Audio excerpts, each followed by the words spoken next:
Queridos niños, queridas niñas y público en general, nos hemos reunido aquí para aprender algo nuevo y ya sabéis cuál es nuestro lema. Algo nuevo aprenderéis a poco que escuchéis, aunque solo sea perder el tiempo con la dignidad con la que yo lo pierdo. Bueno, pues estamos en esta serie de vídeos sobre Kant. Este sería, si no recuerdo mal, el cuarto vídeo en el cual vamos a analizar precisamente la facultad del entendimiento en la razón pura. Vamos a hacer un resumen muy rápido de los anteriores vídeos. Empezamos preguntándonos qué puedo conocer y para ello dijimos que había que analizar la razón pura, y esta razón pura también dijimos era la que nos permitía hacer los juicios sintéticos a priori en las ciencia, juicios sintéticos, los famosos HACCP, y nos preguntamos entonces cómo eran posibles. Para ello dijimos que había que estudiar las tres facultades. Estudiamos en el vídeo anterior la sensibilidad y dijimos que la sensibilidad era posible por las intuiciones puras, las famosas hiper, espacio y el tiempo, y que por lo tanto solo podíamos conocer el fenómeno, y que esta sensibilidad además nos permitía hacer juicios sintéticos a priori en las matemáticas. Pues hoy vamos a analizar en dos el entendimiento, y si la sensibilidad era el estudio de cómo es posible también las matemáticas, en el entendimiento se va a estudiar ya no en la estética trascendental como la sensibilidad, sino en la analítica trascendental,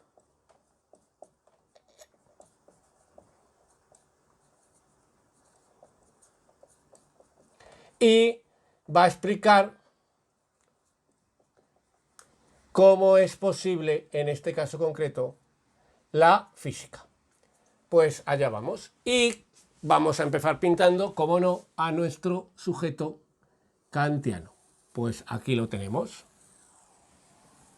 Recordamos, esto era su razón pura, recordamos. Aquí estaba, aquí estaría su sensibilidad. Aquí va a estar su entendimiento. Y la última facultad era la razón. Ahora lo vamos a contar otra vez, lo mismo con dibujitos, para que les sea a todo el mundo más sencillo de seguirnos, porque esto es bastante complejo. Decíamos que en la sensibilidad estaba las intuiciones puras, que eran el espacio y el tiempo, que cuando percibíamos un objeto exterior, vamos a imaginar este de aquí, percibíamos y espontáneamente, de forma automática y pasiva, lo situábamos en el espacio y en el tiempo, le añadíamos espacio, le añadíamos tiempo, y entonces se formaba el fenómeno. Que este fenómeno no era idéntico a la cosa en sí, puesto que le habíamos añadido el espacio y el tiempo, y ahí teníamos el fenómeno. Pues lo que vamos a ver ahora es, con este fenómeno, ¿qué hacemos en el entendimiento? Es decir, yo estoy percibiendo cosas y ahora el entendimiento lo que va a hacer es pensarlas, y es lo que vamos a explicar ahora mismo en estos momentos. Pues empezamos, igual que dimos una definición de sensibilidad. Recordemos que la sensibilidad era la capacidad de percibir de forma pasiva. Vamos a dar una definición de entendimiento. Y el entendimiento, ¿qué es? La capacidad de pensar lo percibido, y es activo. Así que definición: capacidad de pensar lo percibido, es decir, el fenómeno, y es activo. ¿Por qué es activo y por qué era pasiva la sensibilidad? Bueno, pues la diferencia es muy importante. Para yo percibir no tengo que hacer nada, percibo aunque no quiera. Es decir, ahora mismo, por ejemplo, decíamos en el anterior vídeo, vamos a volver a poner el mismo ejemplo, yo estoy percibiendo un montón de cosas, oyendo un montón de ruidos, percibiendo unas temperaturas determinadas, una presión determinada, percibiendo un montón de imágenes visuales, un montón de imágenes sonoras. Es decir, estoy percibiendo muchas cosas. Pero yo estoy pensando en algo en concreto de todo eso que percibo. Por ejemplo, esperemos que ustedes estén pensando en lo que yo estoy diciendo si están viendo este vídeo. Lógicamente, si no lo están viendo, pues eso es amor. Pero a lo que íbamos, si ustedes están viendo este vídeo, lógicamente, ¿qué ocurre? Que estarán pensando en él. Es decir, de todo eso que están percibiendo, ustedes seleccionan y piensan sobre ello.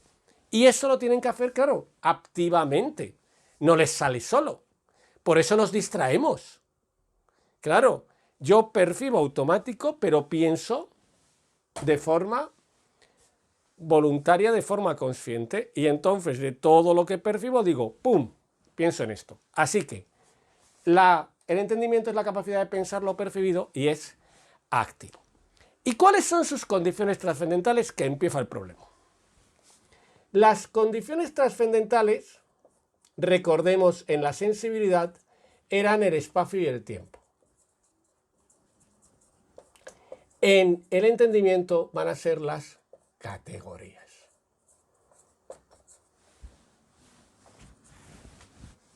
Van a ser las categorías.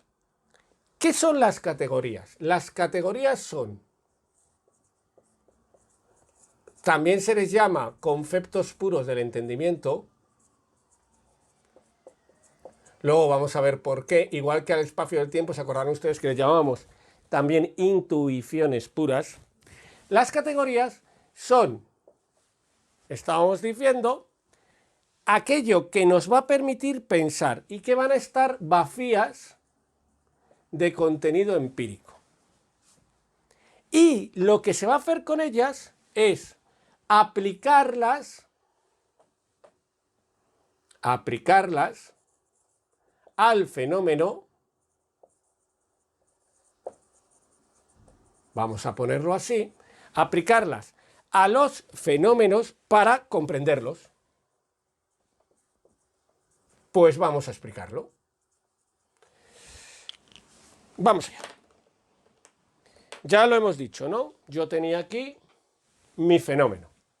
Yo estoy percibiendo y al percibir percibo fenómenos. No percibo solo uno. Lógicamente, ¿percibo qué? Un montón.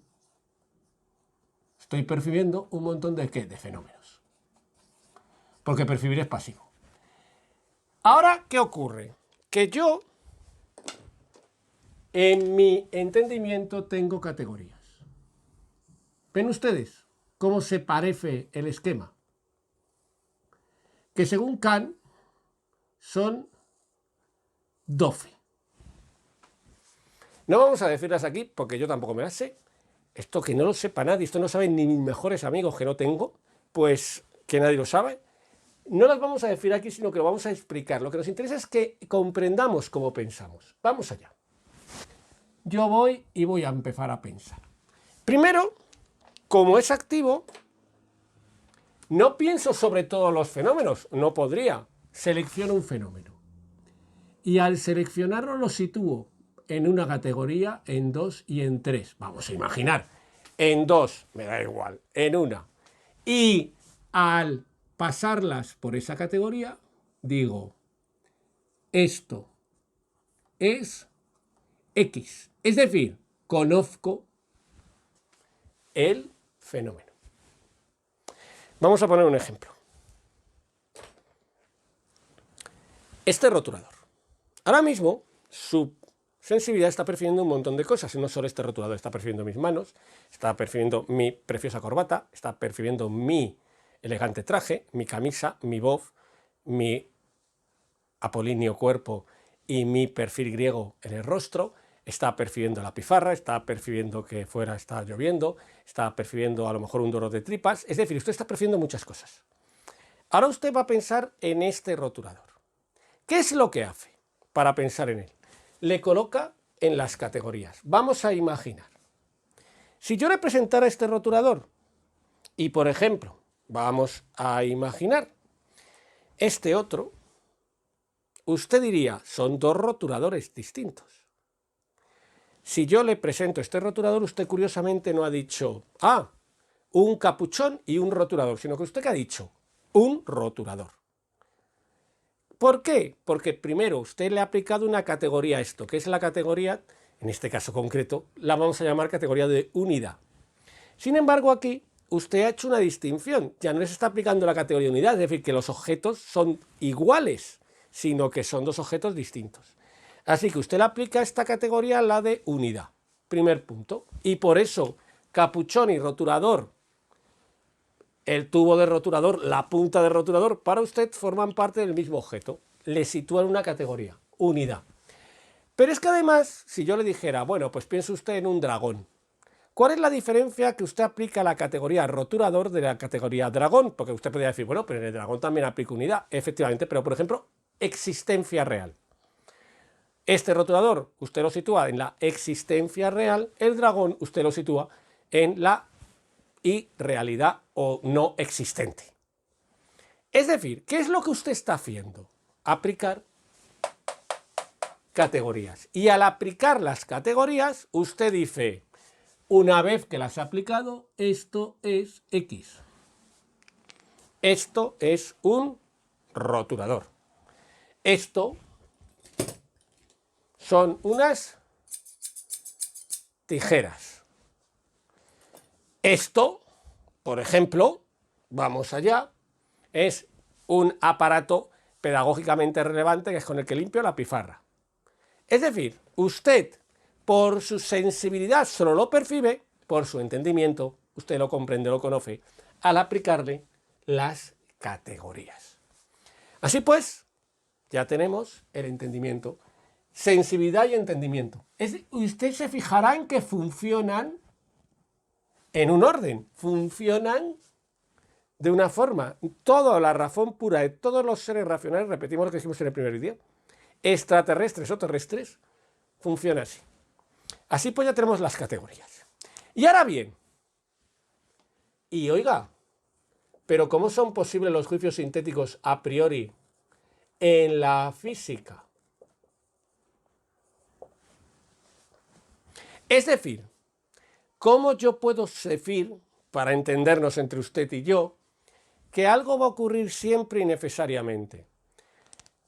¿Cómo puedo yo decirle a Hume que su crítica al principio de causalidad no es correcta y que por lo tanto no es un hábito? Realmente hay principio de causalidad. Y dice Kant, muy fácil, porque una de esas categorías, yo lo voy a explicar de una forma muy elemental, es mucho más complejo lógicamente, es que me lo sé de forma elemental además, pues una de esas categorías es causa y efecto. Entonces, ¿qué ocurre? Que yo percibo dos fenómenos, vamos a imaginar este y este, vamos allá,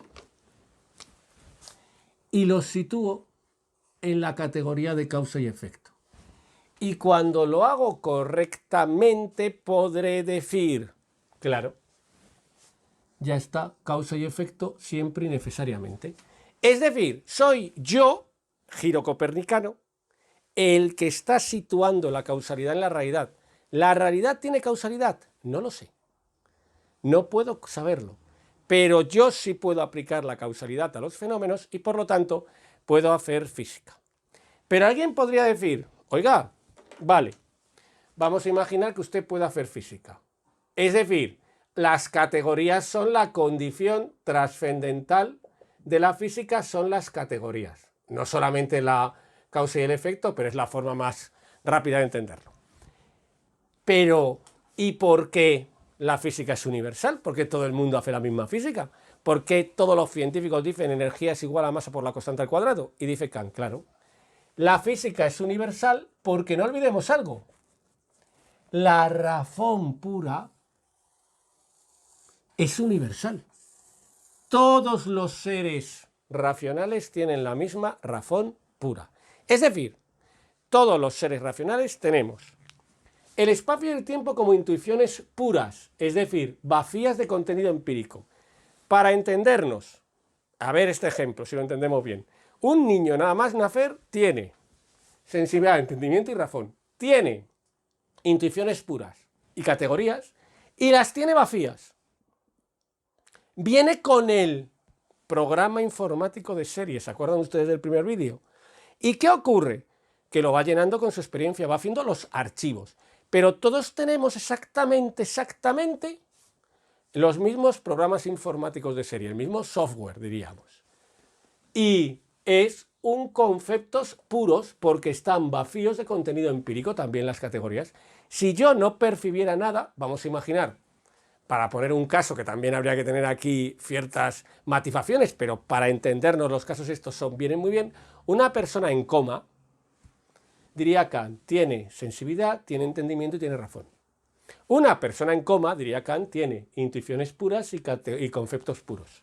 ¿Qué le ocurre? Que como está en coma no puede percibir y como no puede percibir no puede utilizar los fenómenos para rellenar las categorías. Yo, como no estoy en coma, tengo sensibilidad y entendimiento, igual que exactamente que la persona en coma, pero ¿qué ocurre? Que como mi sensibilidad es pasiva, estoy rellenándola permanentemente aunque yo no quiera, luego puedo pasarlo al entendimiento y pensar sobre el mundo. Así que ya tenemos la analítica trascendental, el entendimiento. Es decir, la sensibilidad permite al crear el fenómeno que el entendimiento lo piense. Y ahora viene algo muy importante que ya conocemos que va a ser, si hemos entendido todo lo anterior, que imaginamos que sí, lógicamente, porque es muy sencillo, no tiene ninguna dificultad, pues a pesar de que yo me lío a veces explicándolo, pues entonces vamos a ver fenómeno y noúmeno, dice Kant. Y aquí surge, dice Kant, el tema fundamental de mi filosofía del conocimiento, que va a ser la distinción fenómeno-noúmeno. Una distinción que alguno está diciendo, uy, esto a mí me suena. Me suena. Efectivamente, le suena a usted y tiene razón. Le suena de la filosofía de un vídeo anterior, que es el vídeo dedicado a la sensibilidad, justo el anterior a este. Vamos allá. ¿Cuál es la distinción fenómeno-noúmeno?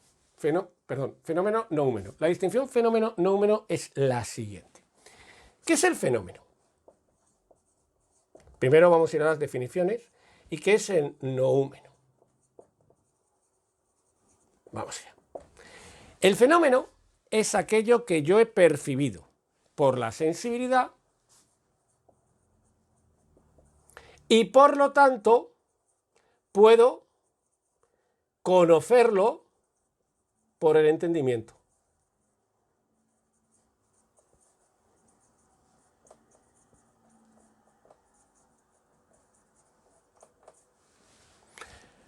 ¿Qué es el fenómeno? Voy a borrar de aquí noúmeno porque quiero poner luego una cosa y si no, no me va a caber bien y va a ser un poco lío.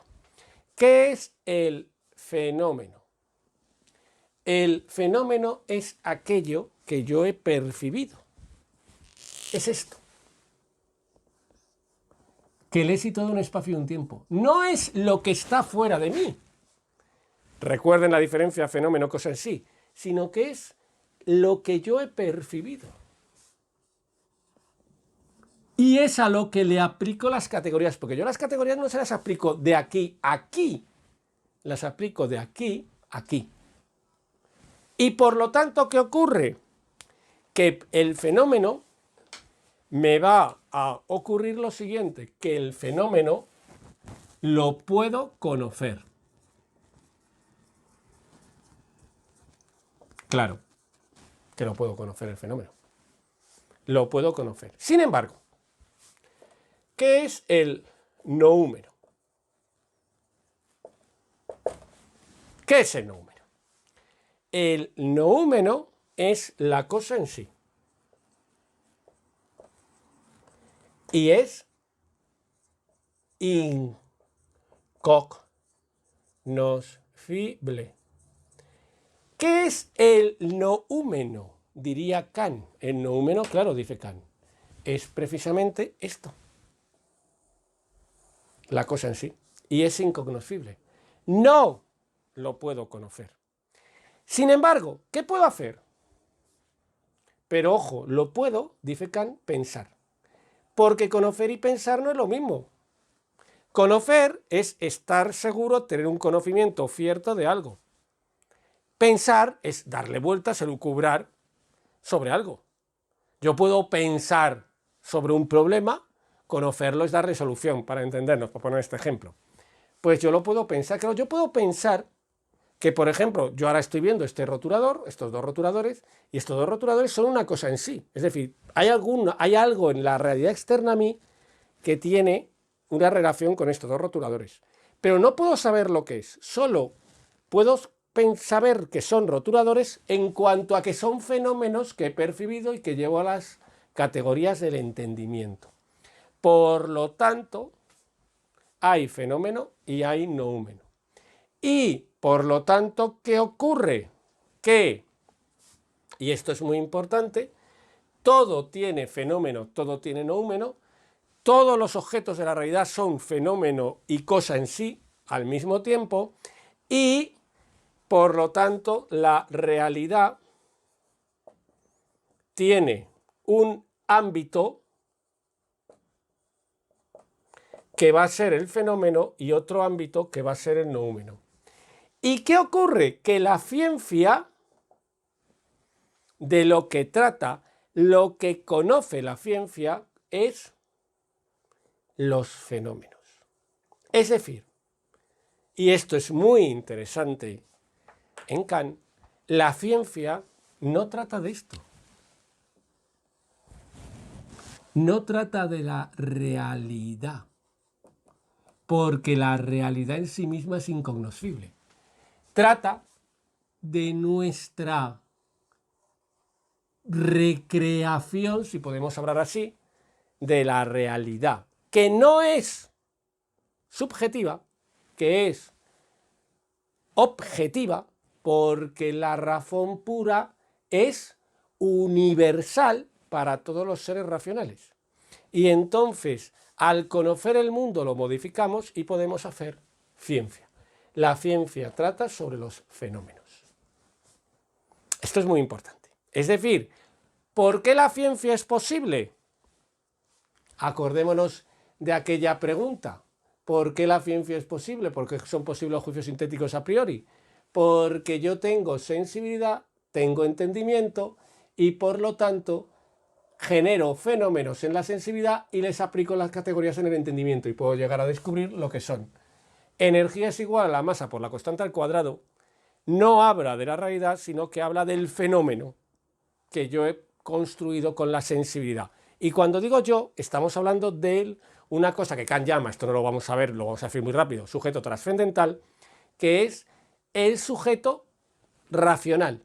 Todo sujeto racional, marciano de Venus, argentino, mexicano, colombiano, boliviano, español, francés, chino, somos sujetos racionales y por lo tanto todos tenemos la misma sensibilidad y el mismo entendimiento y por lo tanto todos podemos hacer la misma física, podemos hacer las mismas matemáticas. Y así Kant construye su teoría y la pone un nombre y dice, mi teoría se va a llamar, que esto va a ser lo último que vamos a ver en este vídeo, idealismo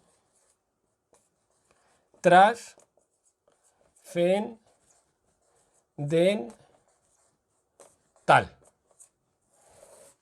Así se va a llamar mi teoría, dice Kant. Y ustedes preguntarán, bueno, ¿y por qué? Bueno, primero porque Kant quiso. Aquí no, o sea, pero tiene un sentido, ¿no? Porque Kant era un tío muy de sentido, muy de dar razones de sus hechos. ¿Por qué idealismo trascendental? Y dice Kant, muy fácil. Se lo voy a explicar, dice. Le voy a llamar idealismo trascendental por lo siguiente, verá. Idealismo porque no conozco la realidad material en sí misma, no conozco la realidad en sí misma, sino los contenidos mentales, en vulgo, las ideas. porque no conozco la realidad en sí misma, sino los contenidos mentales, los fenómenos, idealismo. ¿Y por qué trascendental? Porque esos fenómenos los construyo y los conozco a través de las condiciones trascendentales de la sensibilidad y el entendimiento, intuiciones puras y categorías. Luego soy un idealismo, reconozco que no conozco el mundo tal y como es, sino tal y como la razón lo modifica para entendernos, lo reconstruye sobre la base de las condiciones trascendentales, espacio, tiempo, intuiciones puras y las categorías, conceptos puros del entendimiento. Así pues, ya tengo todo el desarrollo hasta aquí de Kant. Y como siempre, vamos a hacer un resumen para despedir el vídeo. Buscábamos qué puedo conocer. Buscábamos cómo eran posibles los juicios sintéticos a priori. Dijimos en el vídeo anterior que la sensibilidad nos permitía, a través de las intuiciones puras, la construcción del fenómeno. Y además el conocimiento de las matemáticas y de la posibilidad de hacer juicios sintéticos a priori con ellas.